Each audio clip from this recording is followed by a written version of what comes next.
guys, it's me, Discipline again, and for this video that's dedicated to the holiday season of 2023, I shall be taking a look at a movie that's over there in the pile and talking to you guys about it. So, here we go.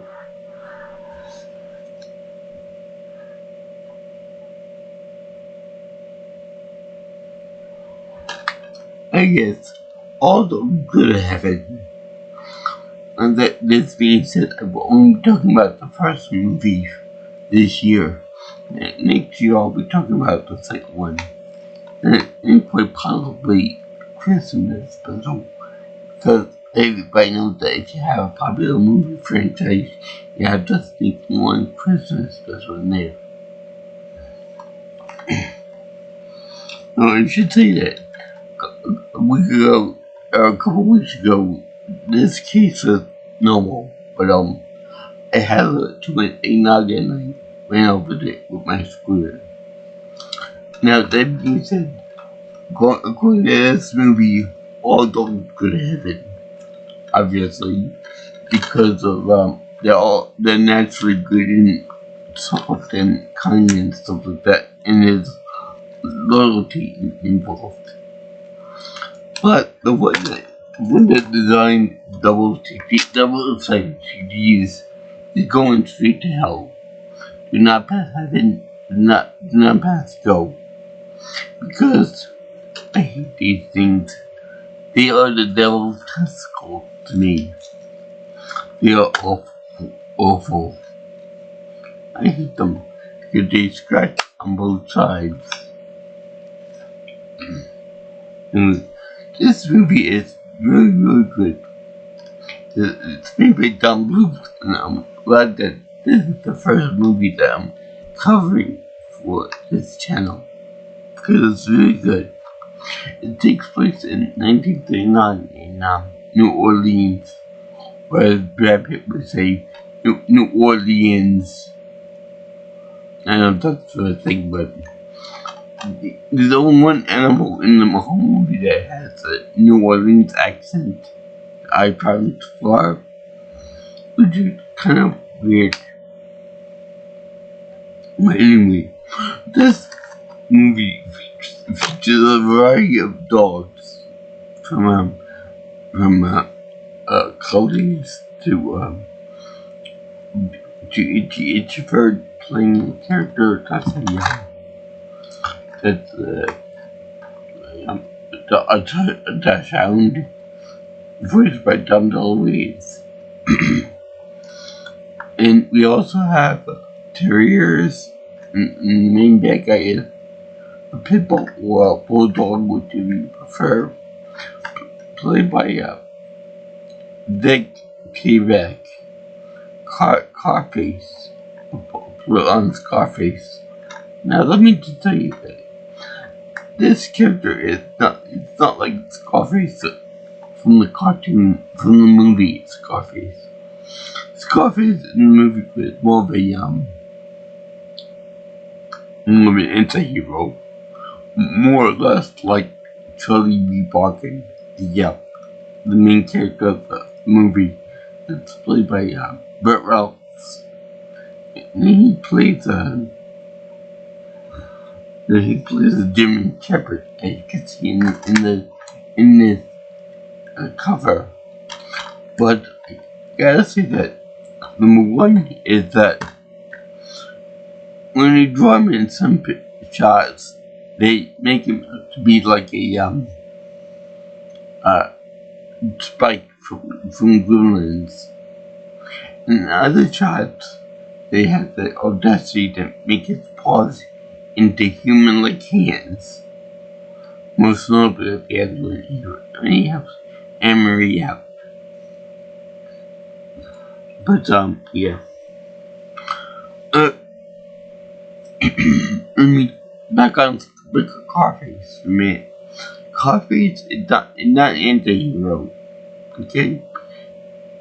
Carface is the embodiment of pure evil in dog form, because He's mean, nasty, gets his hands dirty for trying to kill people and other dogs. He manipulates others. He just pure Satan. In fact, they do the thing where they have his face curl into a big evil grin like the Grinch does. But there is no redeeming arc for him. Except for in the Christmas special where he plays like a Scrooge type character. But I'll get to that when I get to that very rapidly. But I like the idea of a completely 100% pure bad guy. You know, totally bargain sounds like an anti-hero by comparison, and it's very good, even though he cheats, he smokes,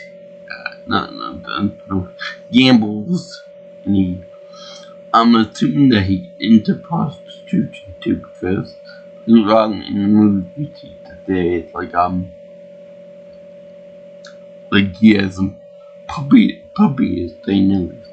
Now Cully Witch knows them fairly well, so I'm assuming that he's followed at least a few of those puppies.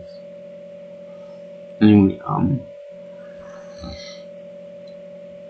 Coffee said basically what a dog would look like if he was Frank Rizzo dog from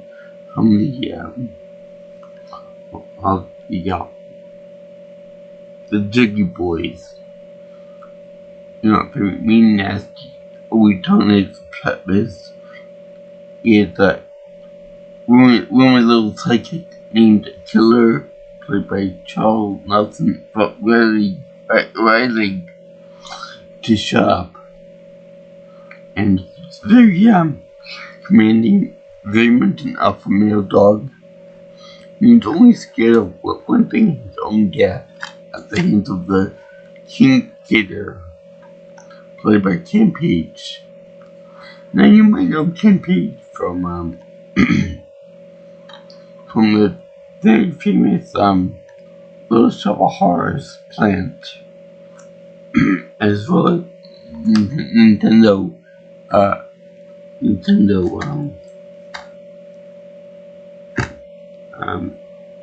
and the Game Master, you know, by which he plays the character of Mother Brain, Metroid Mother Brain. So this cartoon has a lot of star power behind it,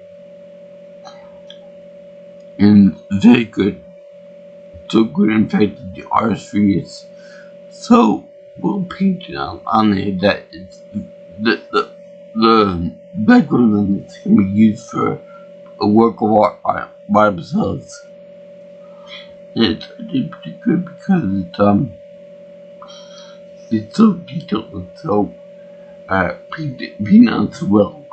But the only thing is that you can tell that the characters are actually vividly drawn because they got motion to them, and they're later and more less detailed. So that's something that you do notice with this movie. And I didn't notice it when I was a kid. As well as I didn't notice that when in the beginning of the movie to show Charlie was out of prison, a dog pound, quickly enough, with his pet Itchy. Now, Itchy is played by legendary voice actor Dom DeLuise.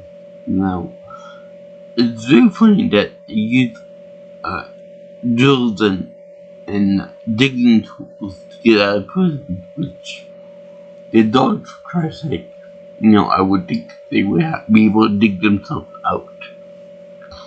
But they dig themselves out, and then they actually go to the old hideout. Now, it's really kind of funny because Coffee and Charlie were once partners, and he had set them up so that he would go into prison because he didn't want to share the profits with Charlie in the business, we never actually told what the actual crime was, but I'm assuming that it was a pretty big deal because he was set up with for life and then get death penalty. So one thing that I noticed is that when Charlie goes into the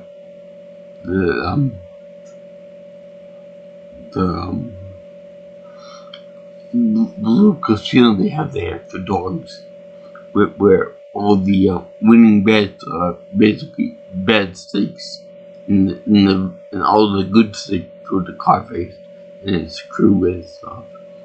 But anyway, you know that when he went in the slot machine there, the little dog will the coins that go into the winning dish, the dog dish, have the word Bert on it.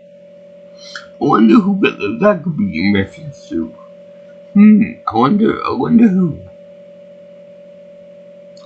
So then this show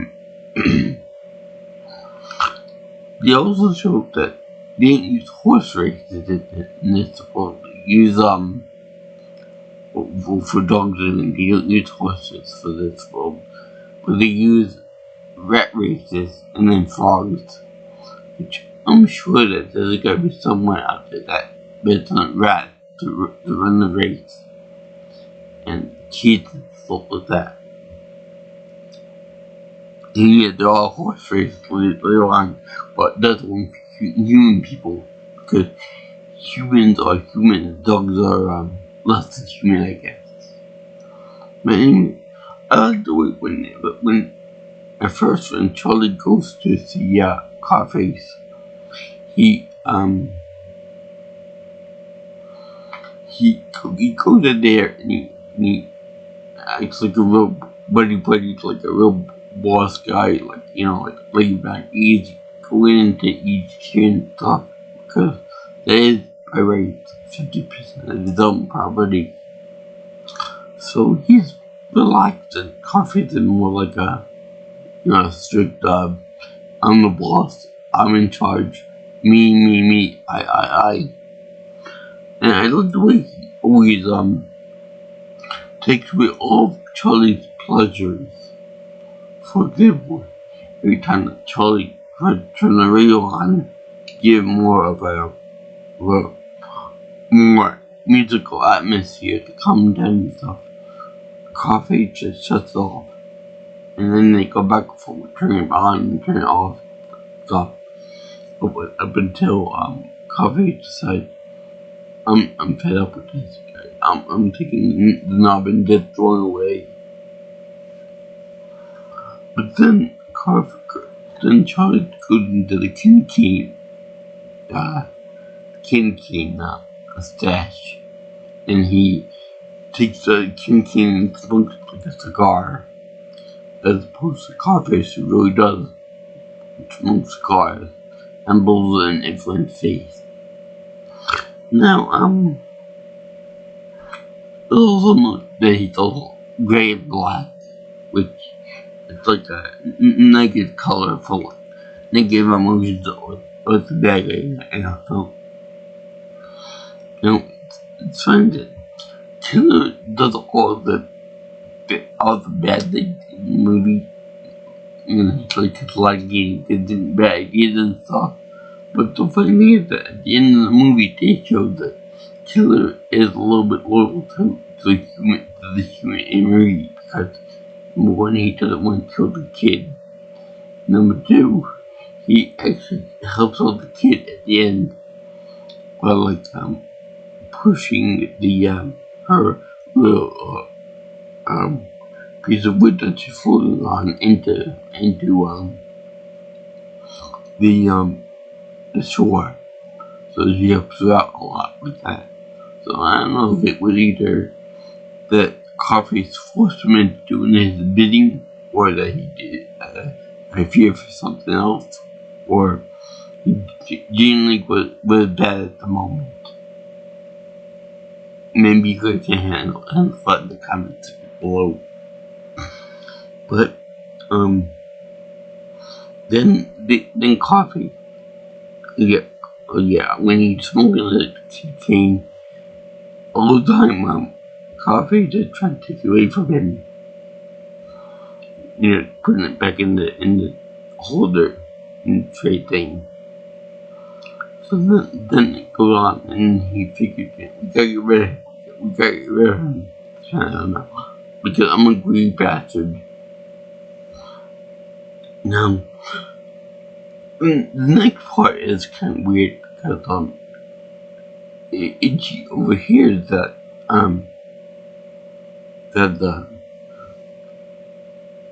the Carface wants to give Charlie a nice big surprise, and that means X marks the spot for Charlie. So they get drunk, and there's New Orleans, so he gets drunk in a Mardi Gras float. Very good, by the way, very good with the design, because in animated films you don't really see too many that are set in historical New Orleans. It's a very nice touch that I wish people would do more often. So, they get nice and drunk.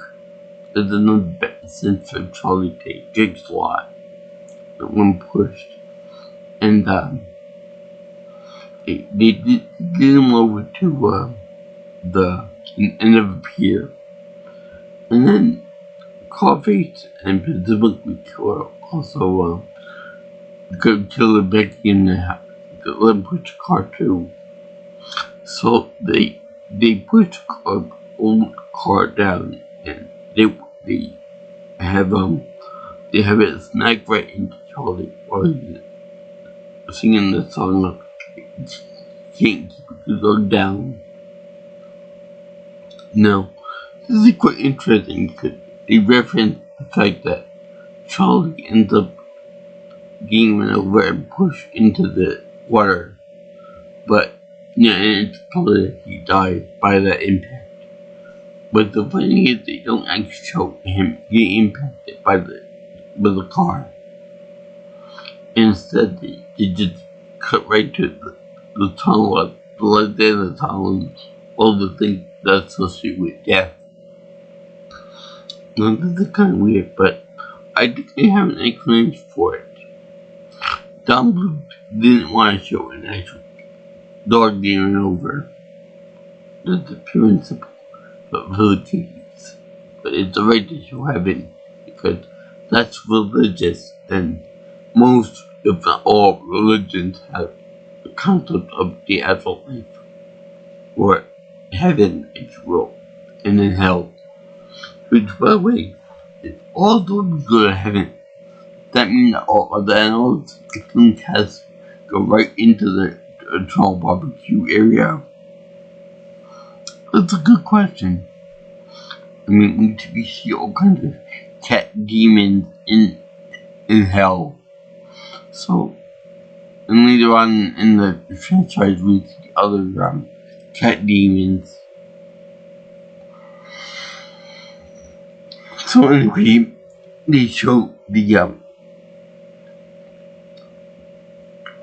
by the way, I should point out that Don Bluth is a Mormon, so I think that this movie was supposed to try to capture Mormonism in some way, some kind of a spiritual religious thing. What I'm doing now. But anyway, they show him going to heaven, meaning the angel whippet. Her name is Annabelle. Not in relation to the actual Annabelle Louisville. But I like her. I really like her because she can be sweet, charming, good singer. But she's also a stickler for rules. And when the rules are broken, she goes into like a panic voice. Like she says, Charlie, no, you never come back. No, don't do that. The same with Carface, he dies. who gets eaten by Gator. She played by Melba Moore, which I could tell by that voice that when they did that, she was played by a black actress. Now, I gotta say all the voices in this movie are excellent. From Charlie just singing. Now, I gotta ask you, did Burt Reynolds like to do the howling for the dog too? Or did he just the singing part? I actually like the singing part quite a bit. Not in a good pleasure way. I think it's legitimately good. Same with the gator part too. No, I don't give a shit whether it's an alligator or a crocodile because I don't care either way. By the way, when you hear something funny, we went to New Orleans as a family, last family vacation before my mother passed away. But the food there was absolutely incredible, except for two things: the pizza, which was terrible, and the last part that was the the alligator bites were alligator nuggets, and they were basically alligator meat put into fried form with a chicken nugget. Anyway, it was too tough. Too much of a pain to eat. Now with it, everything else was absolutely out of this world. I recommend anybody to go to New Orleans for the whatever. They have Wayne Chapel, they got food, they got historical sites, they got the bayou they can get one on Pembroke's on, which I have a video of somewhere in my collection. But anyway, Charlie finds in heaven his watch, which is a gift from Carface. I have no idea how our earthly positions get transferred up to heaven, but I guess that must be like the last item that you have transfers over to your account in heaven type of thing. So in that case, this is my clock right here, my Xbox 360 controller. Because when I died, this thing was stopped running too. Anyway, I like this concept because, like in real life, if you die, your time ends, therefore it stops for you, and you go to heaven or hell. When other people's cases, you go purgatory, where they have soap opera 24 hours a day on the same episode. Anyway, slowly you find this clock to a couple hours. We turn the ribbit into a crazy fit rage. And it's that you can never come back. Unless you meet some qualifications, which I'll talk about later on. But, Charlie decided to destroy Carface's, meaning to getting back at him. And he dragged Itchy along with him. Now, they show, the Carface has a business, but he cheats with the races. He's sexy odd by using this little girl called Anne-Marie, played by Judith Barisi. Now, I like the design of this character and the clothes she wears, but there are quite a few unnecessary panty shots if you ask me. and he's nice, cute, somewhat religious because she prays for everybody, which Charlie's annoyance, and he to a kid. The thing of it is that keep her in a cage, so I would think that she would actually from something, and that she can talk to animals besides us, the viewer. Now, she's an orphan, so of course she gotta imitate Little Orphan Annie. But there's one thing too that she has that doesn't really play, unlike you see a Disney movie like I have. She resembles a younger version of not Cinderella, of Snow White.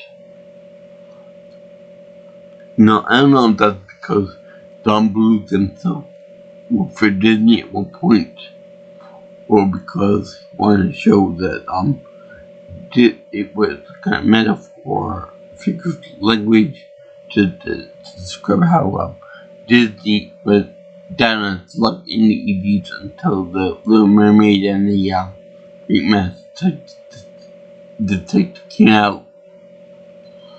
But that was weird to see a young version of a Disney princess with dirt ass busted. And she got a nice thinking for so I will admit that. And she wanted the family. I want a nice girlfriend, but I can't get what I want either, so not them. So anyway, she thinks about, of course,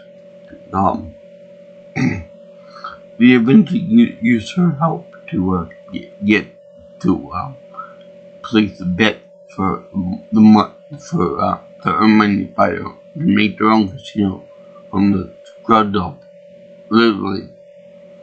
So they put a bet on the horses, on the ponies, and he used the powers to talk to animals, and we are never actually given a reason why she can talk to the animals or how she does it. She does it. Maybe it's an anime movie.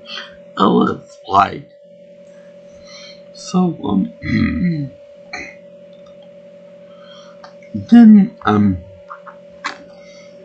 they show Marie over there looking at a perfect set of parents. Pair of parents, no kids. Which I would think maybe the reason that mother can't have kids, whatever. Maybe the father's style or something. But anyway, she picked those people to be the parents. And she as like a kind of attraction. Kind of like, Loki from, Thor Ragnarok. So, these two lower from the parents, she puts the money on the horses, and they win. They win by being the grand trophy to win. And the horse, like, old and busted. But because it's her birthday, the horses scheme to get him win. They can win. Put like say $100 down, and the horse wins with the one bet, and so they win $100,000, not the teeny bar, but the amount of money, which I have no idea what that'd be worth in today's money, but it'd be a hell of a lot more than $100,000. Probably more like a million or two, probably even more than that. And then get to work right away. We make more money. I'll give you a point if you can figure out where that's from. So anyway, they show building a casino. Now, I really like this idea about these old Bostic broken down junk cars as buying for a casino. I like the way they use old car parts and car themselves to make the bar and the casino, to make the playing area for the casino, and they were dancing girls. It's more of a it's more of an entertainment place than just pure gambling in the house. Make you feel good while taking money away. Where whenever I go to the casino with my father and my recently passed away mother and stuff, we used to enjoy going to the casino, but we also enjoy going to like the shows, some of the performances, and some of the dinner there. It doesn't always have to be just about taking money. You can also they can also take your money, but they can make it more enjoyable for you to take your money.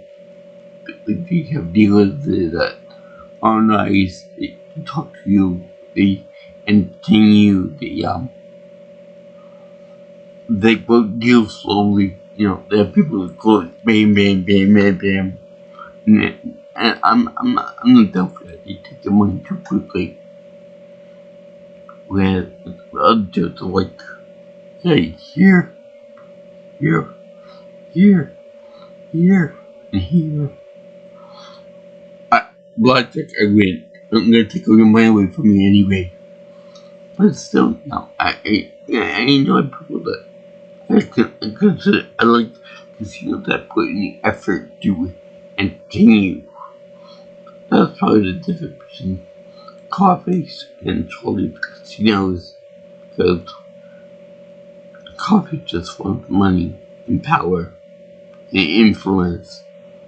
Like a certain president in the 45. But I'll get into much about one of happiness. So, Amy wants help with finding a real parent. Oh yeah, by the way, when Itchy and Charlie go to work on designing this thing, and it seemed like Itchy didn't want to actually put in any effort to actually build the structure of the casino. Itchy and Mom heating up the middle, and do the color, designing the place. He's really doing it, but Charlie should be slugging off. He's a slugger. He doesn't really do anything that big of a deal. Amory's getting pissed off that Charlie doesn't really do anything for her. That he doesn't realize she's still barefoot pretty much. She doesn't help the poor. She doesn't have a family still. Whereas, Charlie did say that he would help out the poor. And he even read a story from One Piece and he made up that it was based on Robin Hood. But it's funny that when H takes the book away from him, he can't finish the story. But when he gets the book back, he can read the rest of Robin Hood. I would think he'd be able to read that. If you were making up that in general, just making up, but without reading the damn story. Now, I have read One Piece. Good book, by the way, but way too long and detailed for my liking. But there is no mention of the word Robin Hood in the entire thing. It's more of a story about the Napoleonic Wars, which can either be true or false, whichever you prefer. I consider historical fiction because there were some true facts to it. Like the abandonment of Moscow, for example, when Napoleon came by. But I'll look way in the future because I'm not in the mood for a headache of reading that whole thing over again. Things bigger than my Bible. So, back to Charlie Parkin. I love that name, by the way. It's almost as sexy as playing Valentina. Anyway, this shows that Charlie became lazy about that. So he decided to give her a wish of helping out with parents, getting her dressed, important shit. Girly stuff. They do the dress montage thing that women do. And she looks very nice. So she is she gets sick at one point and then goes to a secret with people. And it's very nice because they have their own house, they give her food, and it's the same parents from before with the money and the horse races. No accent on them whatsoever, don't New Orleans accent or anything. It's just a bit of a disappointment because I like the accent from those people. So anyway, they give her food, they give her shelter, they seem really nice to her. I wish girls would give me food and were nice to me and said someone just about ran away. Someone even bothered talking to me. In any case, she ends up talking to Charlie about, helping the poor and stuff. So Charlie brings a bunch of pizzas over to see little kids, little puppies, which is a really tender idea. He has a song about sharing is caring. Now, this is actually really funny because I find that the dogs that he gives them to are a little too friendly with him. I have to expect them to say, Daddy, why you ran away from mommy? Why you go for a cigarette break for a long time, for 10 years? These dogs are cute, but they're a little bit too precious for my life. They're more like they talk like I do. Oh, please, sir, can I have some more? More? No, you can't have more. Go to your room. But yeah, he told them to share the pizza, and then there's a big cake involved too. And they all dog pile cake, like a bad term. Because the kids away from me, they want me. It's okay to share the main course when it comes to dessert. It's a free for dessert and children on top too. So they have the colleague mother there. The colleague is like we made Charlie but come by more often. Now, in the French district in New Orleans, in the past, I had been known for late of the evening. So I've seen in the past movies that this is supposed to be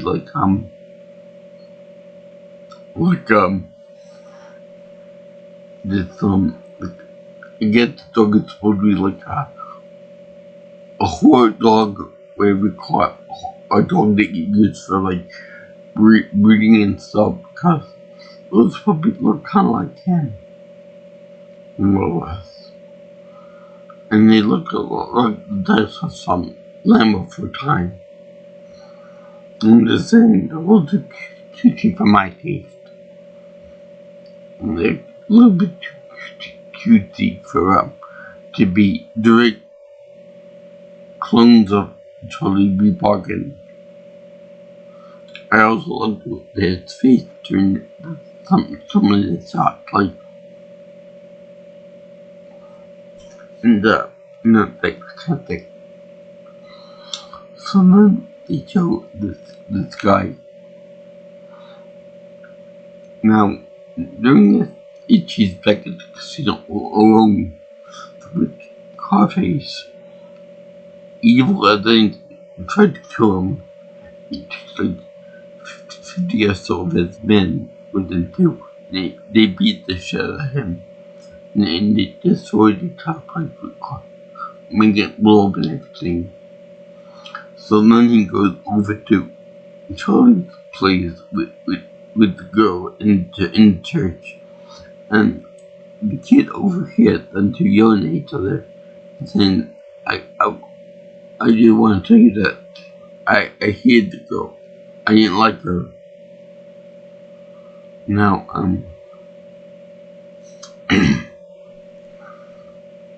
no, I must say, I skipped over this very important part in this movie, which the nostalgic critic and chick referred to as the big lip out there moment. Now, remember when I said that she got sick for a little while? Well, she got sick and they all fell down into a hole in the ground. And in the hole was like this was New Orleans, where they have this whole big musical number. Now, I should point out that this movie today is not exactly the most PG movie out there for children, because there are some stereotypes in it. For example, when they're going through one of the song numbers, they make fun of the Germans, okay, the British, alright, and then they make fun of the Siamese, the goat of Siam, with the bucket and with the hat on too, with the conical hat. I'm like, okay, yeah.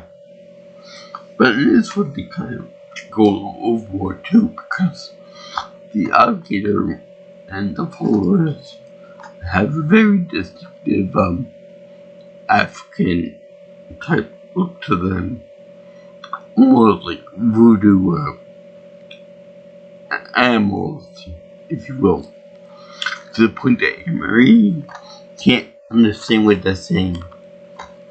So it's kind of indicative of African people that came here and practiced voodoo more primitive. So it's kind of like eerie, but not always sickening. It's offensive to the very people. I'll put it that way. It's offensive to different people. So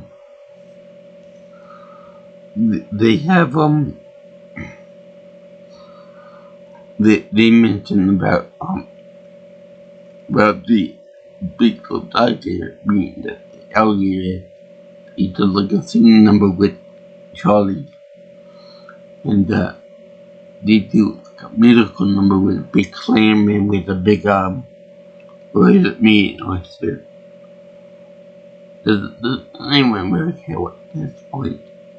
So then they end up doing that, and the weird alligator puncher ends up going to this it's like hideout of this John Clean thing there, and then apparently because of the power of song and friendship, him and the alligator become best friends.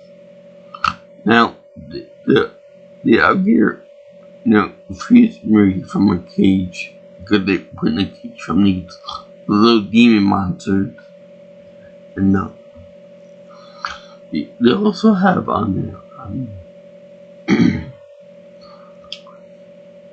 a part in the where the show, and then just forgot what I was gonna say, I thought something else with the movie too. They have Amory get sick, so they take her to the dog doctor, which is led by Charlie. And at one point or another, earlier, like right before that big dog moment, we did not really a big dog moment. I'll get to that in a minute, but it's the scariest part of this movie, and that being Charlie dream sequence in which his wife stops each subway through the same sphere to the same home to help. Now, as a kid, I am scared easily, but this one and the Great Mouse and Masquerades scared the shit out of me. No, it must have been the same realistic slash sketchy drunk style of Tom Blue movies, the Tom Blue movies. Scared the too bad me. And they do a good job because they show something that Charlie really does fear, that he will never be able to go back into the heavenly realm again. So now, the big doctor moment basically has seen it in a movie where it appears out of nowhere, it does what it has to do, and then disappears altogether. No one ever speaks of it again. But it's not a big doctor moment because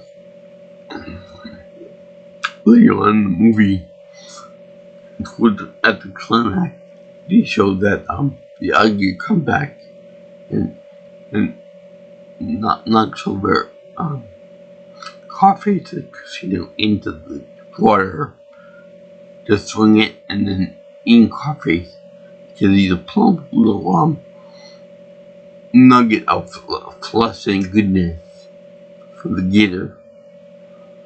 You see, this movie also, besides proving that you should be good and all the other good stuff, it proves that if you're being bossed around, if you're being chased around by someone that's evil, what do? You have to get in good graces with a good person that's even bigger in size or in power or influence than the bad guy that's pushing you around, so that they can push the boy around. So they end up going to the dog hospital, and Emery hears Charlie yelling at her, talking about how she used her and that he didn't love her and stuff like that, and then she runs away. Now, this is funny because in 2 seconds that she's off screen, Coffee gets her and makes off her. Now, Charlie goes up to her and Coffee's in his barge casino there, and she goes out there, goes with her dolly and goes to the parents that want to adopt her, and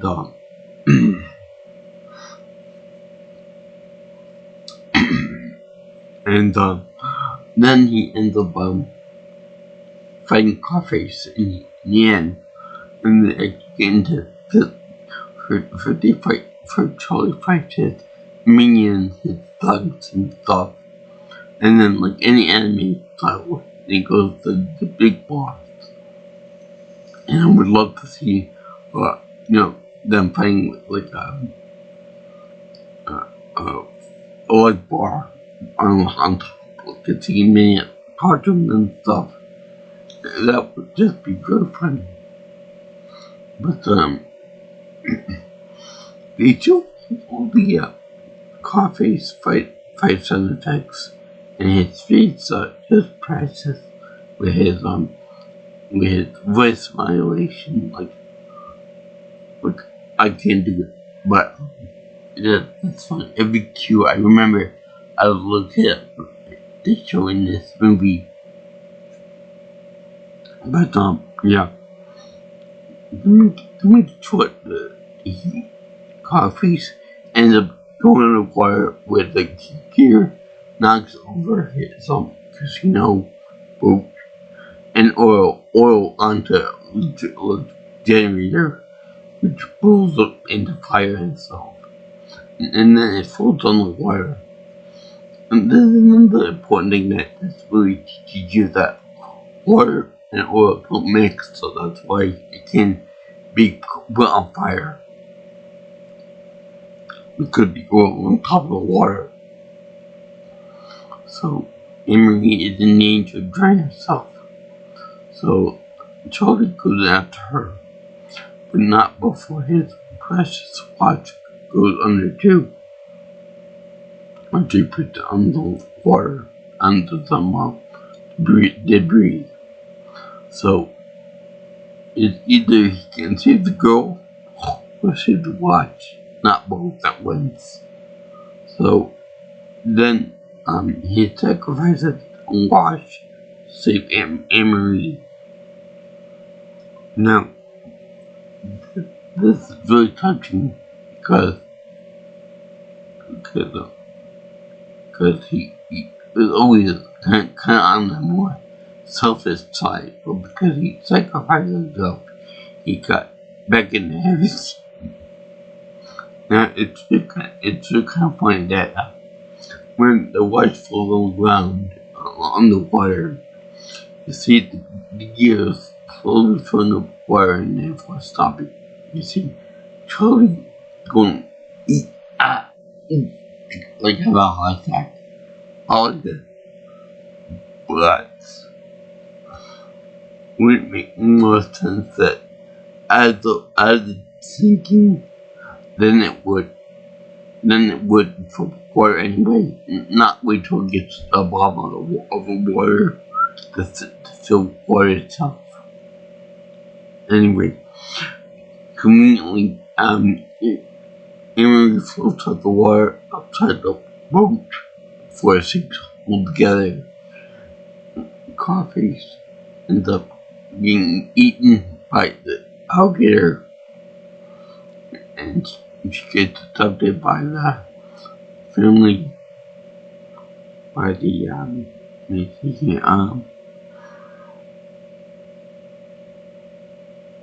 get the list cast here.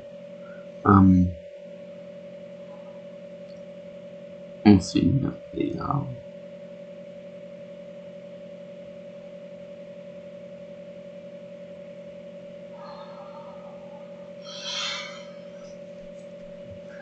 see if they give the names of the.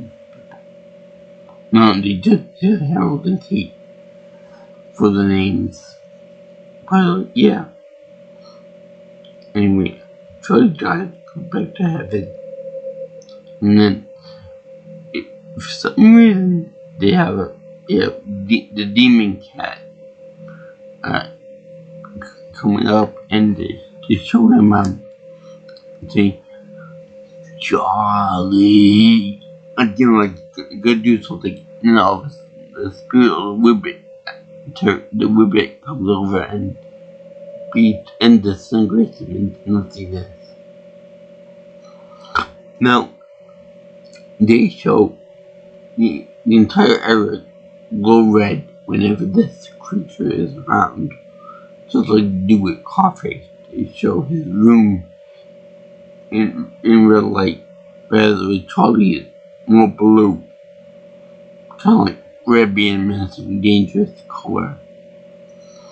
So then they show Charlie going into the spirit of Charlie going in to say goodbye to Emery. This is kind of a little bit sad, a little bit, but I didn't quite fit it for this moment. I did for other movies, in other movies, but not this one. But yeah, just take care itchy for me. And this is funny because Itchy was his best friend and broke eye present with him and was there for so many other deals. And he probably did some menage a trois with some other little bitches with him probably. And he shared the sleeps with him. What's so funny is that he said goodbye to Emery. But the funny is, it's like, fuck Itchy. No, I want to say goodbye to him. I don't want mom for this. No, screw him. Let him rot. And then he goes with the Whippet Dog to heaven. And it's like, during the credits scene, they show what Coffee's in heaven. I have no idea why. We shouldn't be the epitome of evil in canine form, so I don't quite enjoy him as deserving of heaven. But maybe he was just a little killer, whatever. So they show him going to heaven, ripping off his wings, like totally dead, and then they show him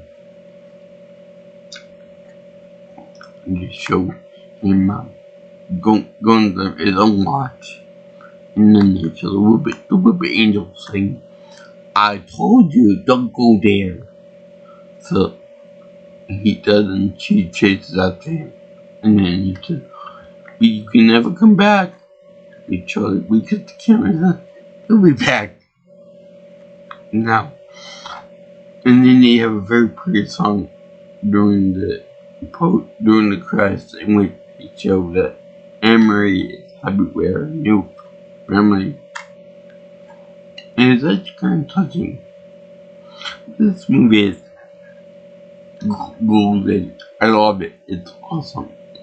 It's great. The sequel too was as bad as you like. There was a drop in animation budget.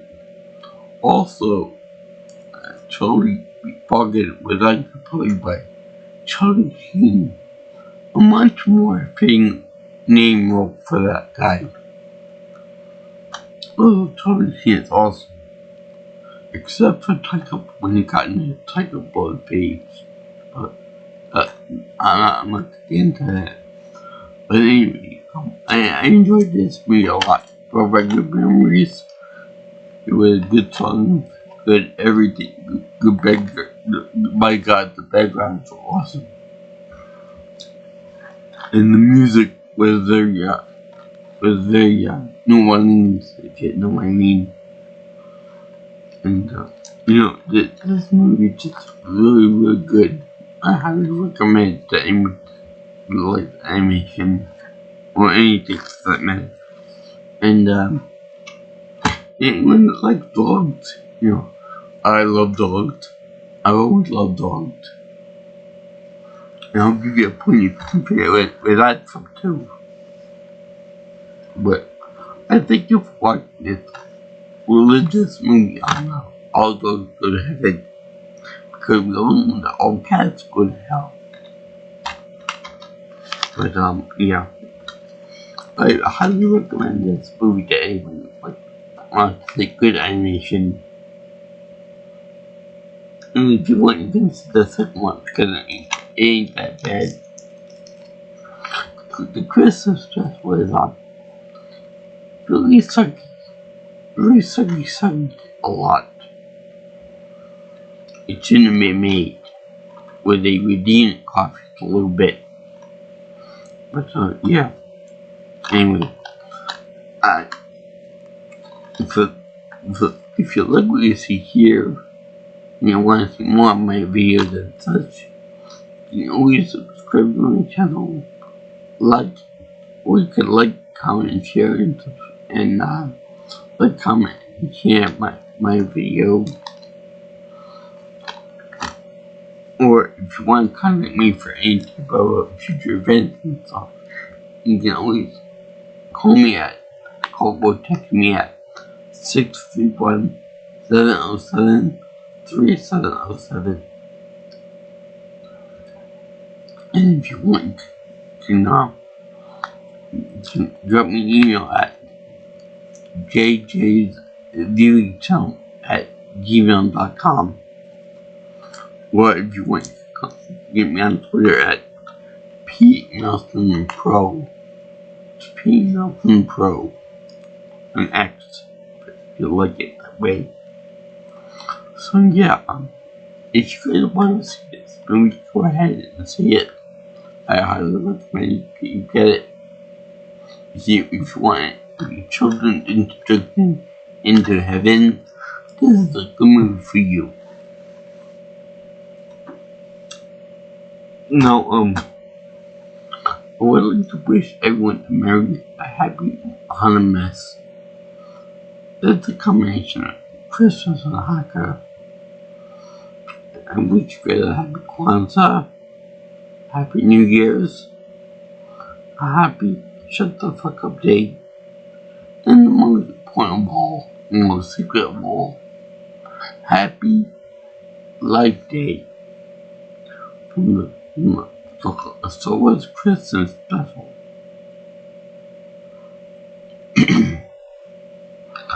Also, when I thought that double-sided TVs should go to hell too. But that's neither here nor there. I hate that for them. So, I salute you guys for anyone that likes this movie. Like I said, I can't say enough about how good this is. Also, this is a good non-denominational view of heaven, where everything good, pleasant, musical, Jews can enjoy it, Christians can enjoy it, Muslims can enjoy it. So there's no real